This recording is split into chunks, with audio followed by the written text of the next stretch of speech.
kepada kita. Mari kita sejenak bersalam kepada Rasulullah dan hadirkan Rasulullah ada di mata kita dan di hati kita. Setelah itu justru Nabi Muhammad menangis Israel 70 kali, rasanya masih sakit. Iya ya Rasulullah. Sudah berada di rumah Rasulullah, yang semula malaikat Jibril ngobrol dengan Rasulullah, lalu malaikat Jibril berkata, ya Rasulullah, di depan ada malaikat Israel mau masuk.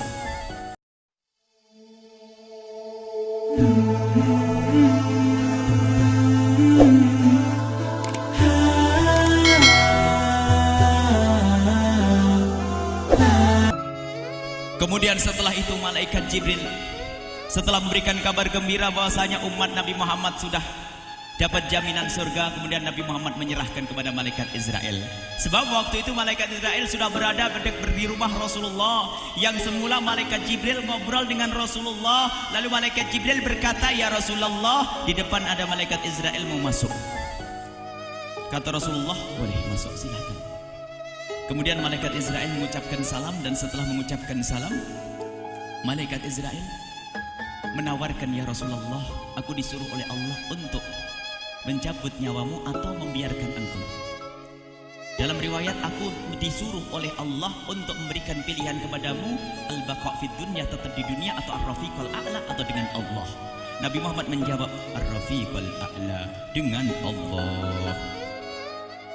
Kemudian setelah itu Nabi Muhammad berdoa agar umatnya selamat. Setelah ada jaminan umatnya selamat, malaikat Israel, sudahlah, cabut nyawaku kalau memang sudah waktuku. Mulailah Nabi Muhammad dicabut nyawa beliau oleh malaikat Israel. Dan di saat Nabi Muhammad mulai dicabut nyawa beliau oleh malaikat Israel, Nabi Muhammad mengatakan, mahadha, apa ini wahai Israel?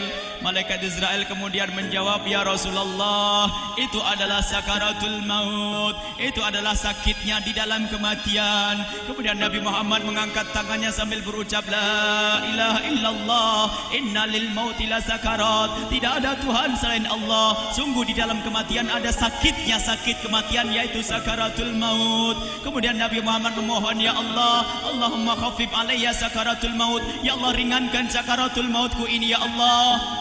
Dijawab oleh malaikat Israel, ya Rasulullah, itu sudah aku ringankan 70 kali. Nabi Muhammad menoleh, apa malaikat Israel? Sudah kau ringankan 70 kali keringanan? Iya ya Rasulullah, sungguh aku tidak pernah mencabut seorang hamba lebih lembut dari cara mencabut nyawamu. Ini sudah aku ringankan 70 kali. Setelah itu justru Nabi Muhammad menangis Israel 70 kali, rasanya masih sakit. Iya ya Rasulullah, memang itu sakaratul maut. Lalu bagaimana engkau mencabut umatku wahai Israel? Allah, yang diingat siapa? Umat. Kalau engkau mencabutku dengan ringan seperti ini masih sakit, bagaimana engkau mencabut umatku ya Israel? Dijawab oleh malaikat Israel, umatmu manusia biasa, ya aku cabut ya Rasulullah, begitu saja.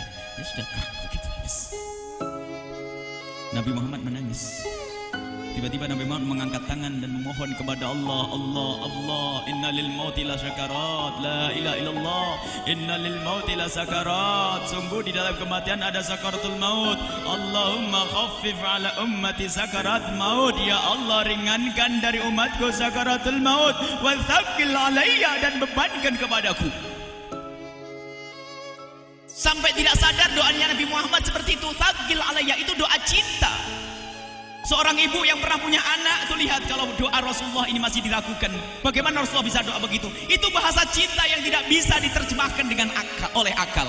Seorang ibu kadang-kadang, ibu yang di belakang, ibu mau dikasih sakit oleh Allah? Mau bu? Ibu jauh sekali. Ibu mau dikasih sakit? Jawabnya tidak mau. Tapi suatu ketika seorang ibu melihat anaknya sakit, ngomong, sudahlah nak, jangan kamu yang sakit, biar ibu yang sakit. Ada atau tidak? Nah, kenapa ngomong begitu? Itu bahasa cinta itu. Tidak rela kalau anak ini sakit, biar aku saja yang sakit. Itu yang dirasakan Rasulullah. Sakaratul maut begitu sakitnya, membayangkan betapa sakitnya umat Nabi Muhammad di saat dicabut nyawa beliau.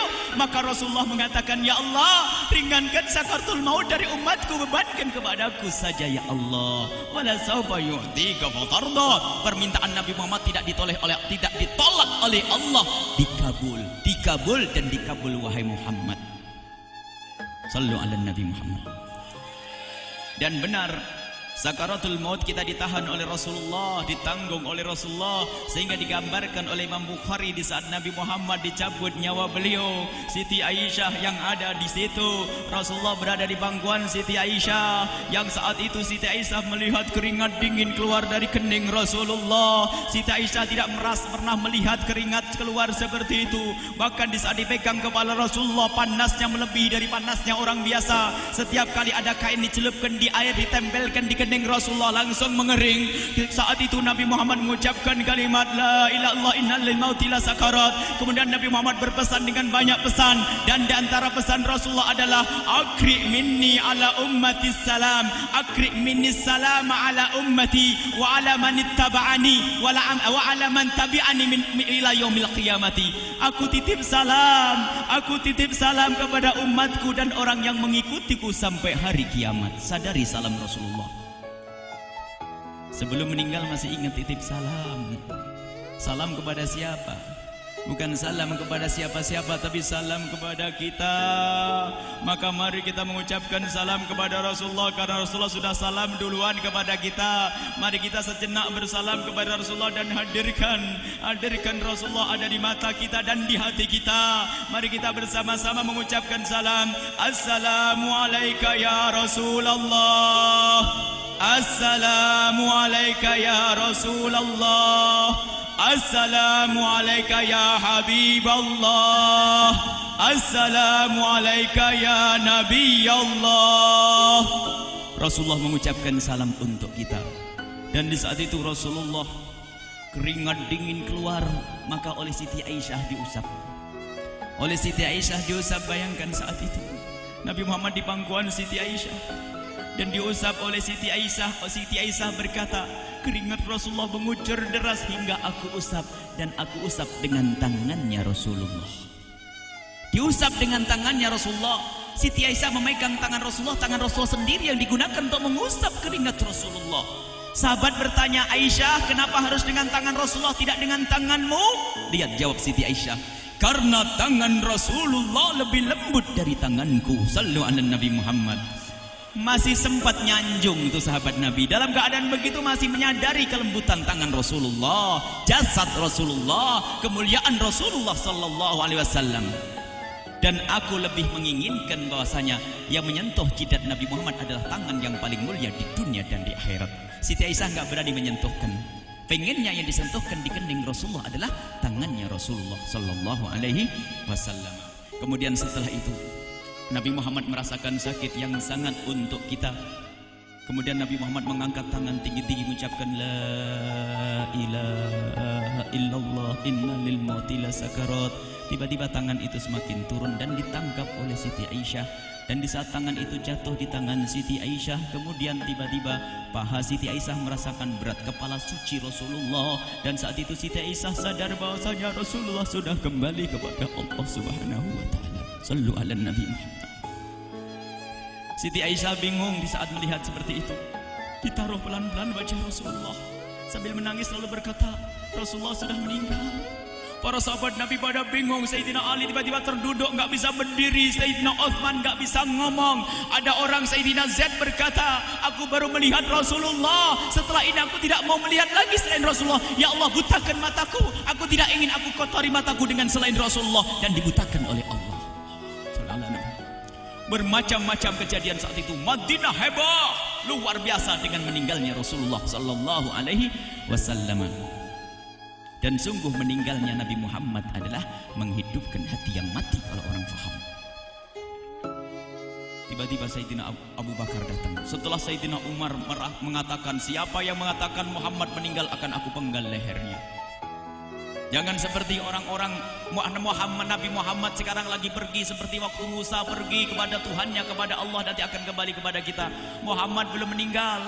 Ini adalah karena kecintaan Sayyidina Umar bin Khattab, tidak ingin Nabi Muhammad pergi. Tiba-tiba datang Sayyidina Abu Bakar As-Siddiq lalu masuk ke kamarnya Rasulullah, lalu masuk kepada Rasulullah, kemudian mengecup kening Rasulullah, dan Sayyidina Abu Bakar berkata, "Ya Rasulullah, tibta hayyan wa mayyita." Ya Rasulullah, engkau tetap harum dalam keadaan hidup dan harum setelah meninggal dunia. Sallu ala Nabi Muhammad. Hingga sampai setelah hari besoknya meninggal Rasulullah, Senin sore, Selasa malam, Rabu dikubur Rasulullah sallallahu alaihi wasallam. Setelah dikubur, Sayyidat Fatimah bertanya kepada Sayyidina Abdullah ibn Abbas, Sayyidina Anas, "Wahai Anas, hai Anas," sambil menangis Sayyidat Fatimah Zahra, "Hai Anas, bagaimana engkau tega? Atabat anfusukum an tahtu ra'sa Rasulillah." Apakah engkau rela menaburkan debu di atas kepala Rasulullah? Sayyidina Anas menangis kaget, "Ya wahai binta Rasulillah, kalau kami tidak dilupakan oleh Allah, niscaya tidak ada yang bisa mengubur Rasulullah."